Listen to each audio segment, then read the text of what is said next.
Welcome back to Omnifactory. Now I've got a new roof on here just so I can get machines on top of us quite easily, and our setup is now up and running. Basically, polymer clay gets outputted from the left here. There is one complication, I'll come back to that in a second, and it gets put into either this simulation chamber or this one, and this one actually has a lower priority, so it'll only fill this one if this one's full. This one has our Enderman data model in it. This one has got a Guardian data model in it. The Guardian one lets us use a loop fabricator to pick up these, the prismarine crystals I was talking about last episode. We'll come back to those in a little while, so don't worry, that's just any excess polymer clay that we aren't using here. We'll go over there. One thing to note, that to pull out of these simulation chambers, it seems you can't pull out of the top of them, so you need to put Ender Eye conduit underneath and pull out from there, and then they'll go straight away into the brown channel. The brown channel basically is extraterrestrial matter, and it also is the pristine Enderman matter. When they go into here, this is already set to produce ender pearls, and then the ender pearls will get pulled back out from the bottom if I had it set that way. Right now I've got them paused, but it will pull back out the bottom, go over here and into this, which melts down the pearls, sends them upstairs with the basic draw. Well, we've got 1,000? Yeah, 1,000 nether quartz in there right now.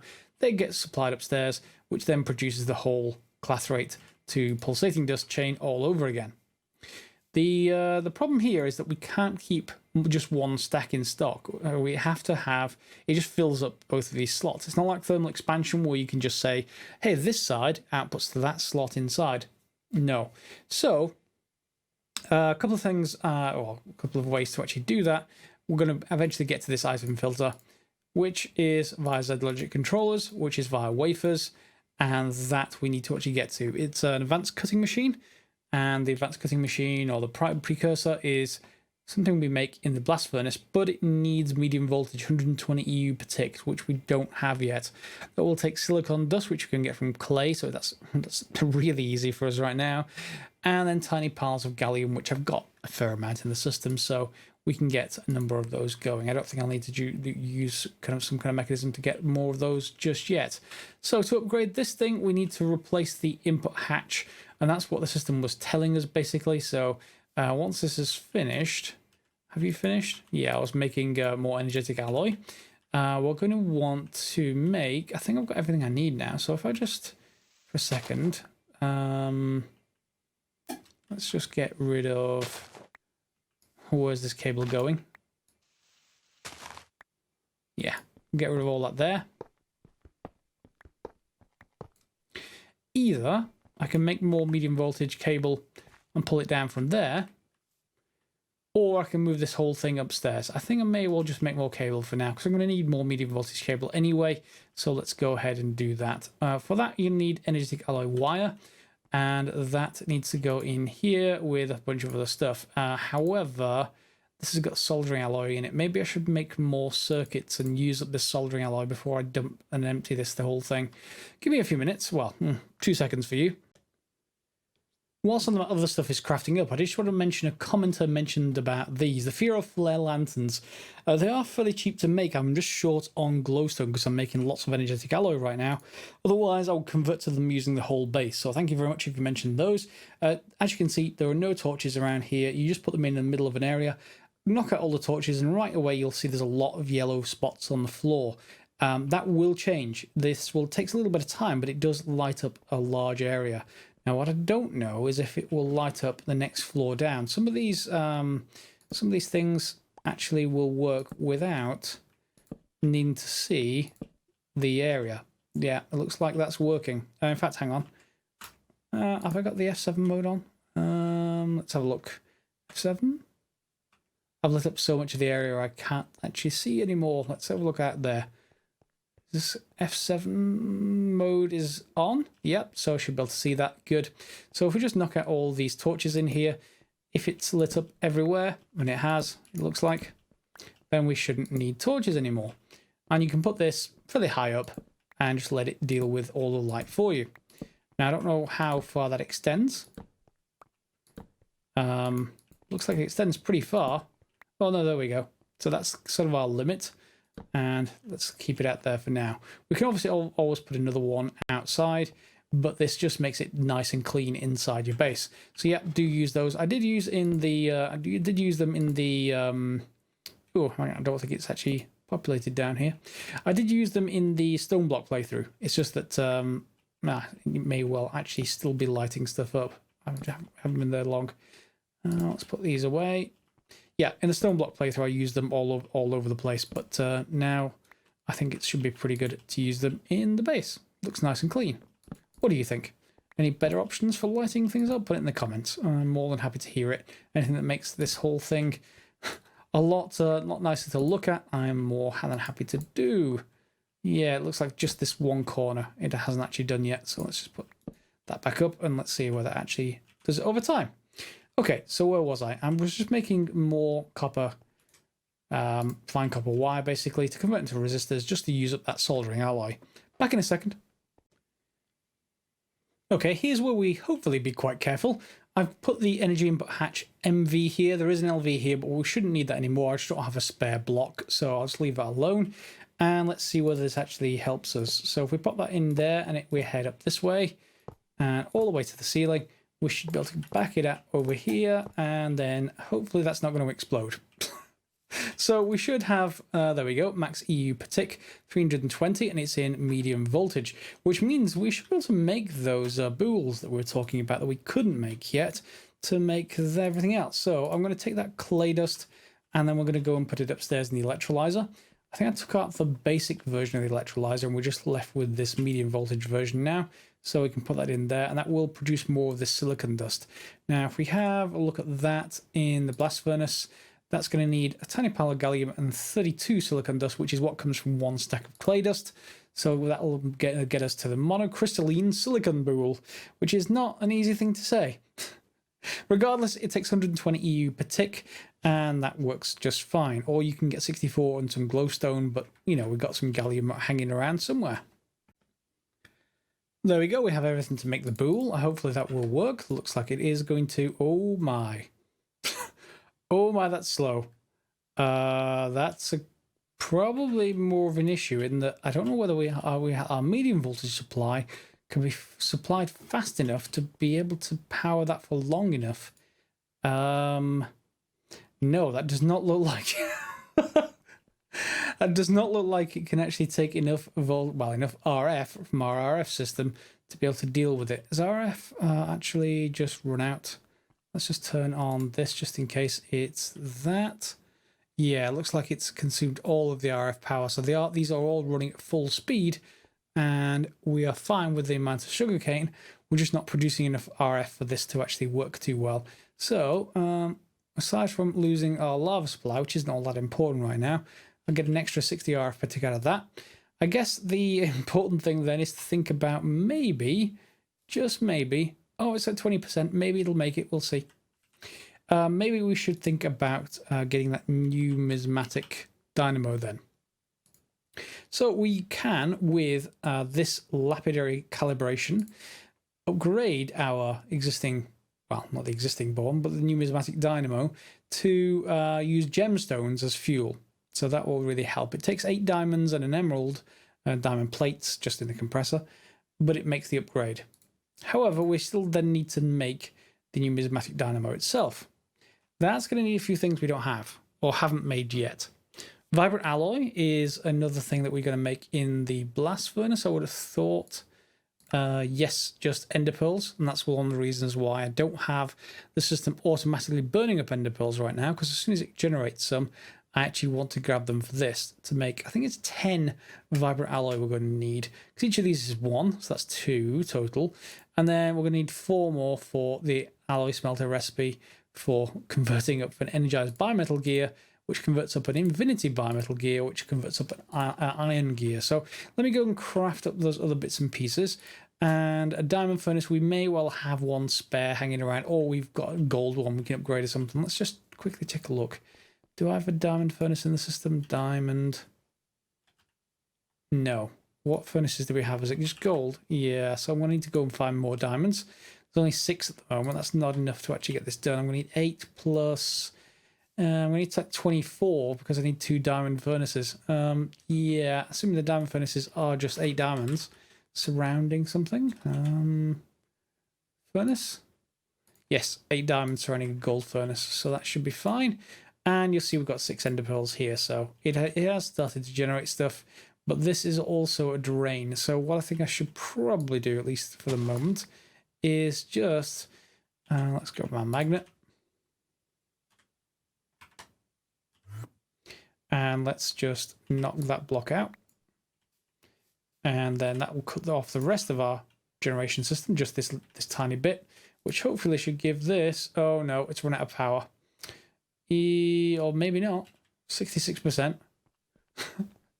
Is it now supplying enough RF to actually deal with this? Well, let's see. I don't think it is. Oh, no, it is. It is just. Okay, so that the RF for those, for that loot system out there and the simulation chambers is consuming all of the RF essentially. So I need to basically have a power switch or something like that, or just generate lots more power. 74%, that's nearly done. And we need the cutting machine anyway to actually finish it off, so that's going to be okay. I just need to put this back once we're done. And here we are on the quest book. We haven't got the MV cutting machine yet, the advanced cutting machine. Filling it with plain water will work fine for anything you want to process, that's fine. Still water or lubricant, that just lowers the amount of power it needs or speeds it up. Yeah, speeds it up, sorry. And you might consider waiting until you have good electronic circuits before progressing too far down the path of MV machines, since these circuits are much easier to make than combination circuits. Okay, because combination circuits is the next thing we're going to be getting into the basically the circuit factories. But yeah, silicon boule, we can take that quest, and we do actually need to make the advanced cutting machine, and then into silicon wafers, and then that's often into other things. And then the extruder. Now, we didn't actually make an extruder and a lathe for the LV tier, so we could probably just skip straight to the MV tier for that kind of thing. It does make things a little bit cheaper, so it's probably worthwhile doing at some point. The next major sort of milestone is here for stainless steel. We're not going to do that this episode because, well, it just requires a lot of other stuff that we don't have yet. We need to make chrome itself. I suppose we could look at doing that. Chrome dust. Chrome dust. You are going to be made by, well, that's macerating, but the macerator only has one output slot on the basic tier, so I think we may well need the advanced macerator to even be able to do that. So I'm not going to worry about it. I'll leave that alone. I'll probably do it between the episodes if needed. It's not terribly complicated, just needs to craft another machine. That reminds me, have we actually got this now? Yep, we've got this upgraded to the energized bimetal gear. I made the precursors. We now need to make the basically the next alloy up, and that's going to need, well, we've got 6 so far. We're going to need a little bit more, and that's starting to run. Good. Have you made any? Well, you won't have made any more because I've cut the power off. Yeah, it won't use that power at all. So we'll convert all that all over into the next alloy up, and once that's done, we'll be ready to craft the next step. And I'll have to do a little bit of mining, and when I say a little bit, a lot, just to get 16 diamonds. We are now able to do that upgrade to get the dynamo. So if we just grab, I've got most of it done in here. Let's just grab our alloy smelter and let's just upgrade those. And then in here we can upgrade this gold furnace. Let's scrap those back for a second. That boule finished. So we just have to upgrade these rather painfully to the diamond equivalents. But they will be used up again shortly, so that's not a problem. There we are, 1 vibrant metal gear, and that gets us the Numismatic Dynamo, and requires currency by default. However, with 8 more diamonds converted into plates using our compressor, and an emerald, whoops, and an emerald, you get the augment for lapidary calibration. We're also going to want to, are there any other augments I've got in the system? No. I was just looking for, what was the name of those augments that just slowed the rate of fuel down based on the output. Are you going to be in here? Excitation field limiter. Okay, since this isn't going to need to be on, let's just turn that off and let's just borrow that. And then I think I can just put this here for now. We can put it somewhere else later. In fact, we can... Probably not the best place for it. Best place for it, let's go and have a look, is going to be out here. Do I need anything else before I get over there? I'm gonna need the fuel source. So we're gonna need, what are they called? Prismarine? Assuming these actually work. I hope they do. They're doing this effort, but we'll find out something else to use them if not. 32 Prismarine. There we go. 24, 32. So over here, I'm going to have a space here for the loop fabricator that's going to convert. Oh, we've got some more ender pearls. In fact, let's just kick this back into gear just by putting those ender pearls in there now. So we're going to have another loop fabricator here. That's going to then produce the prismatic shards, I think. So let's just get a look at the recipe for this. Yep, it did get produced. So then the next thing along, if this consumes it, would be ideal to use this. So let's pop it down right there for now. And we can put both of those in. And let's see whether this actually produces power. Will you take those? No. Will you take Prismarine? You will take regular Prismarine. Okay, that much is for certain. Can we actually convert these over? I want to say maybe not. How do we get regular Prismarine? Well, regular Prismarine is actually really easy. We just need to get Nether Quartz and Overworldian Matter. That's not a problem. Or we can get it directly from Pristine Guardian Matter. And did I convert this? How did I actually get these? Ah, it's a different choice. Fine. So I just need to choose. This is 2.5 million buffer.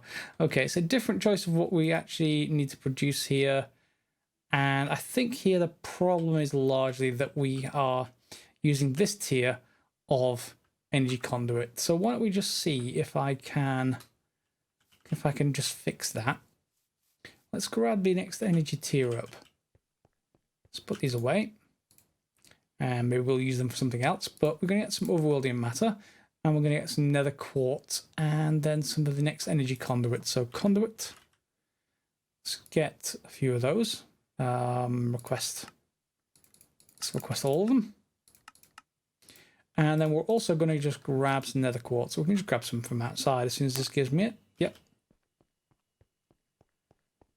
Okay, and then let's just grab that Nether Quartz. Stack of those. Stack of those. Stack of these. We get Prismarine. And that can start producing. Yep. That's a lot of power, quite quickly, in fact. Okay, and then let's just get rid of all of this. And we just need to get my Yeta wrench. Let me just go and pop it from inside. And here we are underneath. So why don't we just get rid of the power side of this and just convert it over into the next tier? Because it doesn't need all that much to convert. Let's just pop up here. And that should be close enough by far. Yep, so let's just get rid of you, and turn that on. And we also want to get rid of both of the power points on there, but we will use everything else. Wow. Can't believe that's dropped out. Anyway, nothing else is going to interrupt the power, so let's just grab 1, 2, 3, 3, 4, 5. And then, of course, we can connect the rest of the system at once. We have enough for that, but right now we don't need enough for that. Let's just grab that power conduit. There we go. And can I grab that? Oh, I can. And we'll go this way. Oh, like a slow Spider-Man. Okay, so this is generating power now. Are you able to generate enough power to keep this happy? Well, we'll see. Power output is 1200 RF per tick from this one dynamo. That should be enough to keep that happy. Okay, you'll notice it's not using these terribly fast either. So I'm really quite happy with that. Because if we have that going, all we need is another one of these loop fabricators. And we can just use the Overworldian Matter. You can see we've already got an excess of polymer clay because this one probably was full at some point. So this one will start producing as well. So this is feeding 2 of them basically. And we're getting the Overworld Matter out. We can get some more Nether Quartz from here. And we can just feed this pretty much infinitely. So I very much like this Numismatic Dynamo. What we're going to do is just extend our existing item conduits out, I think. That needs a unique color on the bottom to pull from the bottom of this next block across into here. But that shouldn't be too much difficulty. No, let's get sort that out. Okay, so we need another dark steel machine hull. That's straightforward, and then pretty much everything else is now. We've got the energetic alloy going in full flow. We need 2 processors, which I've got, and the last thing is a hopper, I think. I thought I got a hopper. Did I not? I thought I got a hopper. Where did I put that? Let's grab one from here. There we go. And there we should have another loot fabricator. Right, so that can go down. And we can put it right next to this one.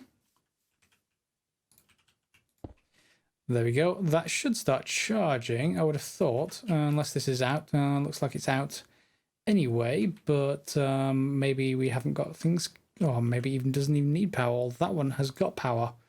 Huh, that's odd. Yeah, I'll figure it out. Let's just make sure this has got actual power. Ah, there it is. It's fine. It's building up. And this side still doesn't have really fast output, but it is generating ender pearls. So I'm not going to worry about it too much. And we're going to get that from here. Well, I've taken it out. Shouldn't have taken it out. We'll swap it in manually. There we go. And then we just need to assign a color to this. So we're going to need some item conduit, and then we just need to reroute everything to get this all to work. So item conduit, do I have any left? I do have 5 left. That should be enough. We can make more of it. It's just pulsating iron, I think, in the conduit binder recipe. So that should be quite quick. There we go. So this one, let's just say it's going to come out of the bottom of this. I'm not sure if that's going to color yet. So why don't we just change this to red for argument's sake. So that is just an insert on red into the top of this. And then the bottom of the previous machine, this one, is going to be red. So it will try and output both the prismatic matter, the pristine matter even, and that overworldian matter. But the overworldian matter will do something else with. Ow. Can we just hover over here? Yeah, what have I set you out as? If anything? No, you don't have any item conduit right now. Okay, so let's just put one there. Item conduit will say this is red and always active. So now it should be trying to get everything we need it to outside. Let's head back upstairs. I need to put some fuel flare lanterns out here in the middle of nowhere, just so it starts lighting up the countryside as well. So that did automatically output our guardian matter, and then we can choose prismarine. Good. And then finally we want prismarine to go in here, don't we? So that's going to have to go with a different color again. So let's go for magenta, light blue. Let's go for light blue. And that is going to have to come off the bottom of this one. So I'll set that up again afterwards, and that shouldn't be a problem. So that's going to keep on trying there as much as it can. And then what we can actually do, if I just grab, see if I can grab another couple of drawers, we can have overflows for each of these because we're going to need it just in case. Do I have enough materials for this? Yeah, I want to say I do. So let's just order a couple of this things. Are you going to get those for me? There we go. And 2 basic drawers. And we'll put those outside and have them as buffer boxes. We're not going to need them at the moment, but it's just nice to have the buffer boxes. So we'll put one on top of there and one on top of here. So this one I'm going to set as red. Up, insert red. Okay, and there it goes into overworldian matter.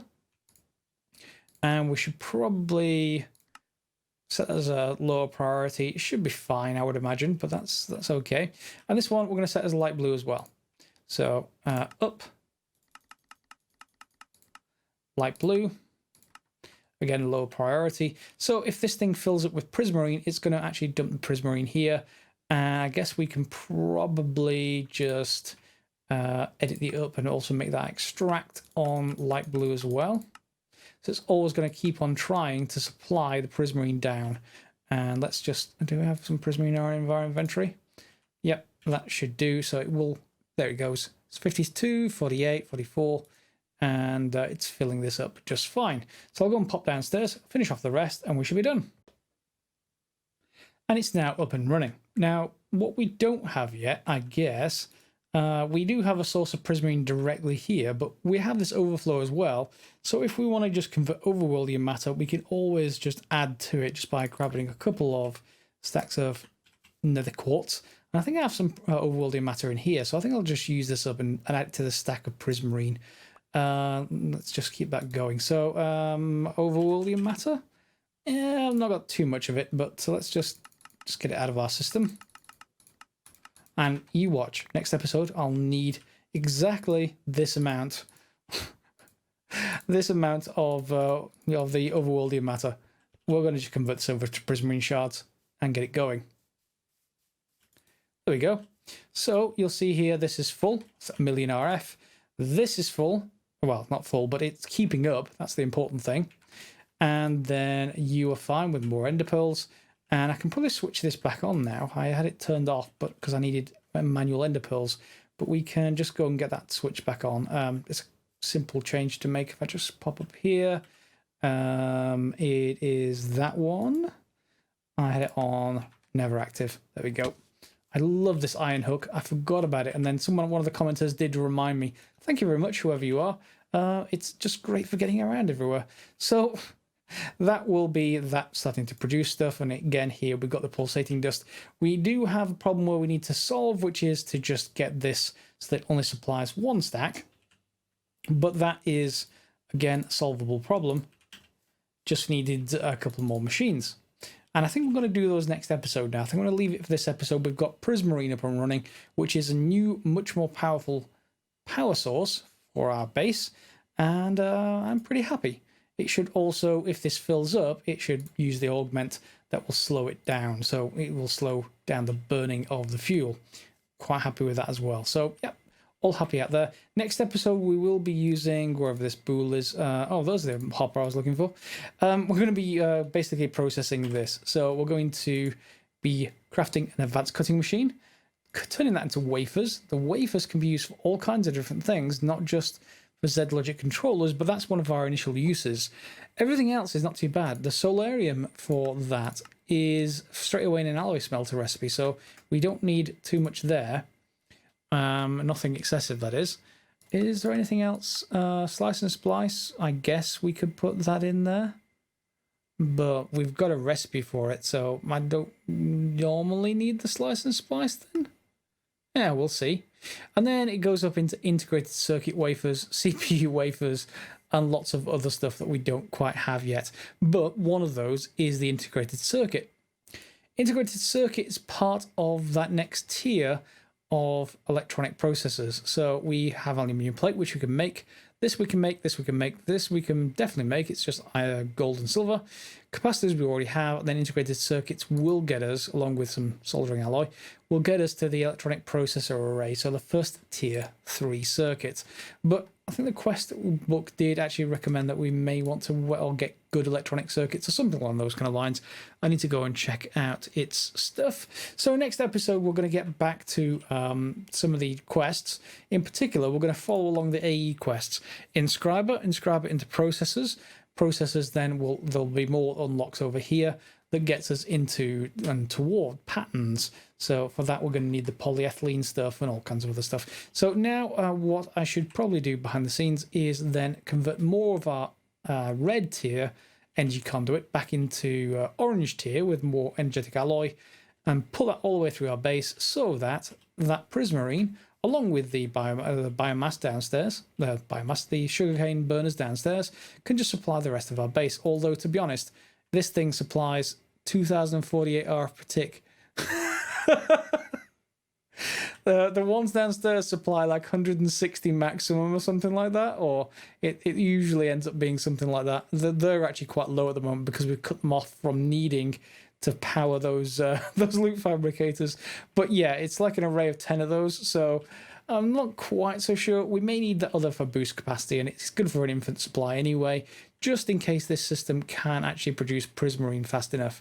And that depends on just how much polymer clay it can make, which means the most important thing next episode is that we upgrade this so that it runs permanently without me having to spot things over here going wrong. And otherwise, it's working fine. We're keeping up with at least 2 machines with polymer clay. So as usual, feel free to subscribe and share if you haven't already done so. You can subscribe to the channel, etc. Click on the bell if you want notifications for more episodes. More importantly than all of that, put comments down below for other people playing through. All of this system was pretty much suggested in various forms by various different commenters. And something I should note for other commenters, I asked, I think it was last episode, how much space should we have? And I think the reply was all the space. All the space. This may not even be enough. They were sort of talking about having a blast furnace for each process, and then there are various freezers and other multi-block structures. So we're going to need a large factory area. I've started building like a bridge over here. I'm not quite so sure what I'm going to do just yet, but that building looks sort of nice for that kind of factory. But again, these tend to be quite tall, so I'm not quite sure. Almost want some kind of power station layout. Anyway, it's been a while since I built a big building, but because you can press Alt and then go into, similar to Direwolf's building gadgets mod, this one just happens to be built in. I'm not sure which mod this actually is, but it does make it quite easy to build floors like this, just with the blocks once you have them. Anyway, that's enough for one episode. Thank you very much for watching, as always, and we'll see you next time for some more Omnifactory.